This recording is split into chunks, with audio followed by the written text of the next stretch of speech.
Alright, keywords and abilities. I remember the first time I told somebody to attack a monster and it attacked the wrong one, or I cast a spell on somebody with one of those little blue circles around there and it just popped and I wasted my spell. So for video number 3, we're going to go over the keywords and abilities that the different cards have.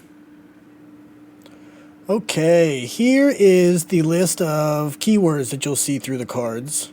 And we'll kind of go through them one by one and give a little quick description of it.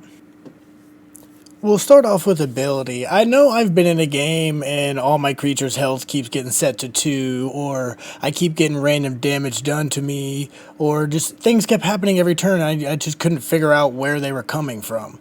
But cards can have abilities where they can't attack, but instead you can click on the card and use the ability on it.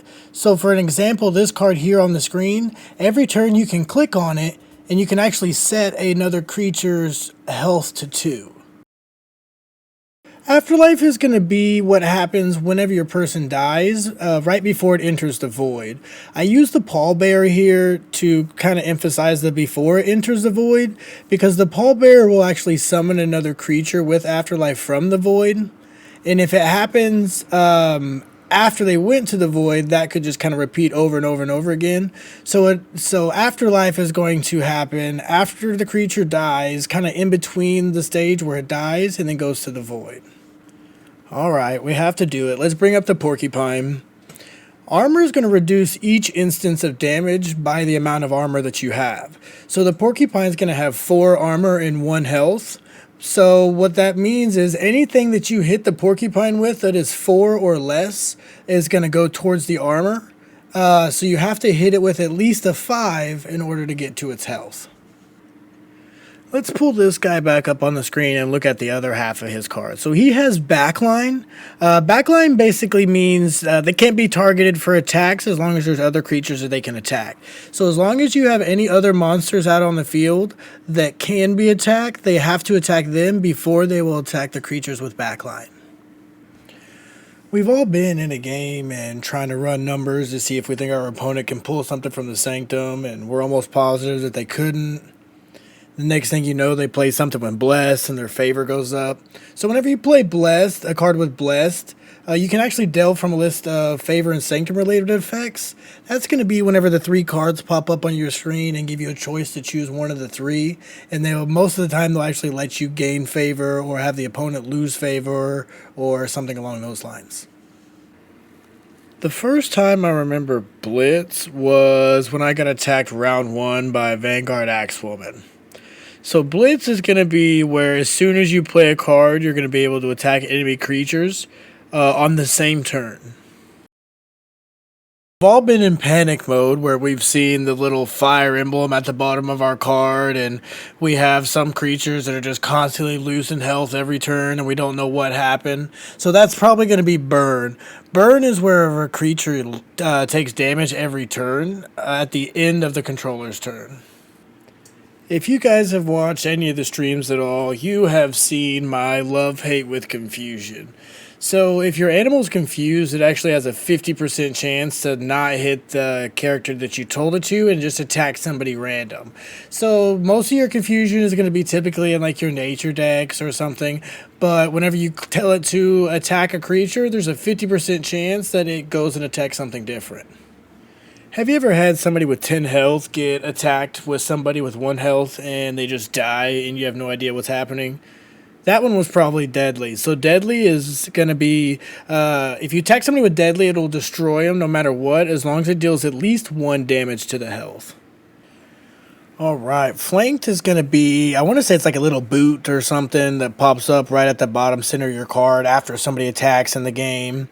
So Flanked lets you kind of ignore people with frontline and backline. So you can attack people with backline, or you can skip the frontline and attack the health. But you can't be the first person to attack that turn. So somebody else has to attack first, and then Flanked can attack behind them. Alright, Foresee is pretty neat. So Foresee helps you kind of guide what cards you draw next. So say if you get Foresee 1, you can look at 1 card from the top of your deck and decide if you want to put it at the bottom or not. So it helps you kind of pick and choose what card stays at the top of your deck that you will draw next. Frenzied is going to be an effect that gets activated only whenever your enemy god takes damage on your turn. So say you attack the enemy god and your screen turns on fire, and some cards do something different when that's happening. So Finning the Fruit Bearer, for example, at the end of your turn, if you're frenzied, you summon a 1/1 fruit. So if you attack the enemy god and the screen turns on fire, a fruit will pop up on the next turn. Or say the bear gains 1 strength when frenzied, or stuff like that. Alright, frontlines are going to be the guys that whenever you play them, the big shield like pops up around the card. So when that happens, they have to be targeted first. You can't attack the god or you can't attack other creatures. You have to kill the guys with frontline first before you start attacking anybody else. God Blitz is going to be the exact same thing as Blitz we went over earlier, but instead of being just creatures, it can actually attack creatures or the enemy god. Hidden's going to be those cards on the field that look like they have the black smoke going across them. You know, you've tried to put your spells on them and it says that you can't target them. When a creature is hidden, it can't be targeted by the enemy, but as soon as they attack, it will lose the hidden afterwards. Alright, Leech is going to look like the little blood drops on the bottom of your card. And what that's going to do is whenever you deal damage with this creature, it's going to heal your god for the same amount. Alright, I don't feel like I see Obliterate as much, but Obliterate's going to be you destroy a card without sending it to the void, or you remove it from the void if it's in there. So basically, if you Obliterate a card, it can't be brought back at all. It's just done for completely. Alright, Order is going to be that kind of white tint that goes over your card, and when it freezes up, whenever your card's on Order, it can't attack or be attacked. It can still be hit by spells, and its abilities can still work, but it can't attack or be attacked. It's just kind of frozen there. And your order will go down by 1 every turn. Sweet, so Overkill, you'll get the red icon at the bottom of your card. Overkill will basically allow you to, whenever you're attacking damage, the leftover damage kind of rolls over to the other characters. So say this green giant, for example, he has 7 attack. If he attacks somebody with only 2 health, the other 5 attack will roll over to the other monsters that are on the field. Protected is going to absorb the first instant of damage that your character gets. Whenever you play a card and it gets like a yellow circle kind of going around it, that's what Protected is going to look like. Alright, Regen is going to be that green plus at the bottom of the card. Whenever you get these, your character will actually heal for that much health per turn.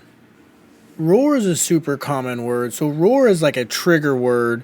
So whenever a creature or a relic is cast from your hand before it actually enters the battlefield. So for example, this guy, whenever you play him, before he actually gets all the way to the battlefield, you have to obliterate a card in your hand.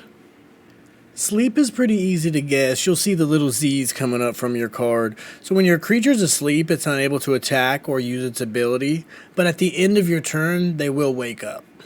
Soulless is interesting. Whenever you give a card Soulless and it dies, it doesn't actually go to the void. It's going to be similar to like when a card is obliterated. So if you give a card Soulless and it dies, it will be destroyed for the entire game. Lord knows I'm a sucker for Spell Boost. Spell Boost is going to actually make your spells that you cast hit harder. So, for instance, this Street Conjurer, he has Spell Boost 1. So if you cast a spell that does, say, 4 damage, it will actually do 5 instead. And all of these will stack. I almost have PTSD looking at these Orcish Elites. So Twin Strike is... you can attack twice in 1 turn, but you can only hit the god once. So this Orcish Elite has Blitz and Twin Strike. We went over Blitz earlier, so as soon as they play this card, they can attack with it. And then it has Twin Strike, so they can actually attack twice. Ward, Ward, Ward. So Ward is the blue circle that goes around the card. What this does is it basically blocks the first spell that gets shot at the creature. It doesn't do physical damage, so if another card straight up attacks it, it won't block it, but it will block spells. Alright, so far we figured out how to read the board. We've figured out how to read your cards, how mana works, how favor works, different card types, and then now we just added the different keywords to that too. I think we're off to a pretty good start. So go ahead and tell me what you think we should cover next, and I will catch you guys on the next video.